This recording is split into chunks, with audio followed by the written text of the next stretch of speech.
Hey guys, happy Friday. It's another day when I'm pushing you. 3 skills, 1 day. I'm gonna let you in on a little secret of why I've been pushing you so hard. I might have registered our class for a contest that IXL is doing to see who can answer the most grade level questions in the country right now. So we're basically competing against a bunch of different schools, and I really want to win. So that's part of the reason why we're doing 3 skills. Also, easy skills today.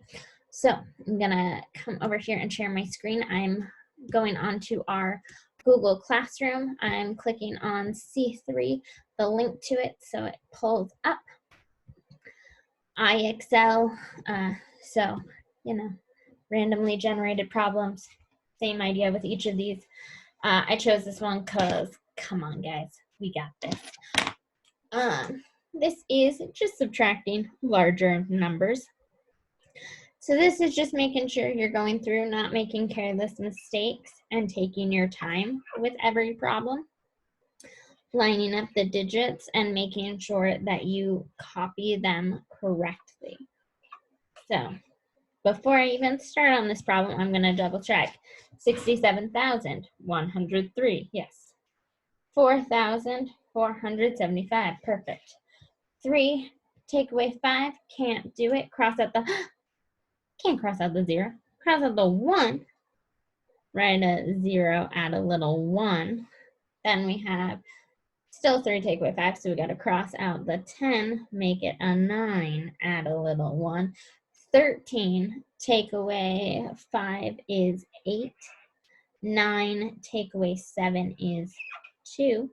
0, take away 4 equals can't do it. Cross out the 7, write a 6, write a little 1.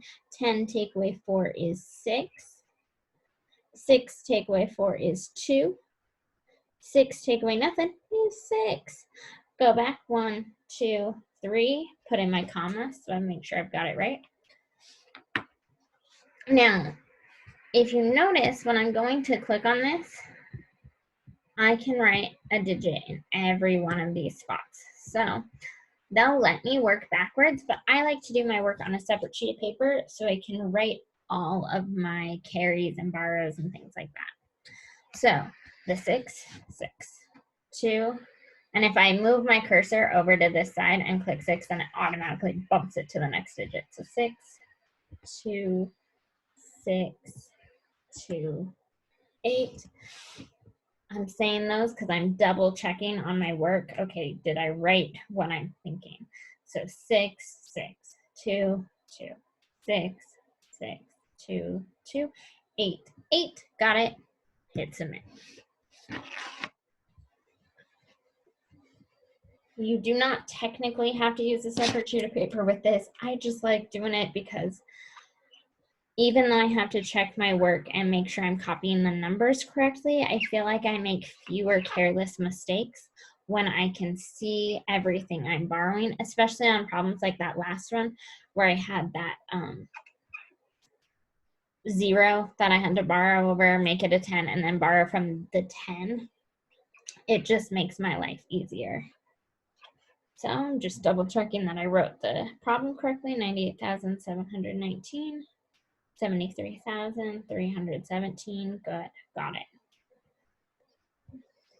9 take away 7 equals 2. 1 take away 1 equals 0. Write the 0. 7 take away 3 equals 4. Write the 4. 8 take away 3 equals 5. Write the 5. 9 take away 7 equals 2. Write the 2. Come back in. I add in my comma just for good measure. Notice if I write, let me go through and do this. If I have my cursor here, it will go, so I could even say 2, 5, but see how it's putting them in the wrong spot. So I want to make sure I either move my cursor into each one of these spots, or I start on this end, 2, 5, 4, 0, 2, just to make sure I get that in correctly. One more problem like this, even though I'm sure you guys got it. This is just checking for us to make sure we've got this simple skill down. Once again, this is why we're doing 3, is because today they're pretty easy.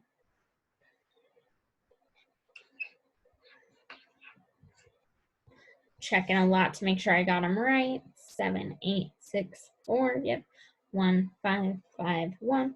4 take away 1 is 3. 6 take away 5 is 1. 8 take away 5 is 3. 7 take away 1 is 6. And even if you wanted to, you could push yourself and see how quickly you could do these problems. But I do challenge you to make sure you're getting them right if you're doing that. Awesome. All right. If you need help with the other 2 videos, please watch. Bye, guys.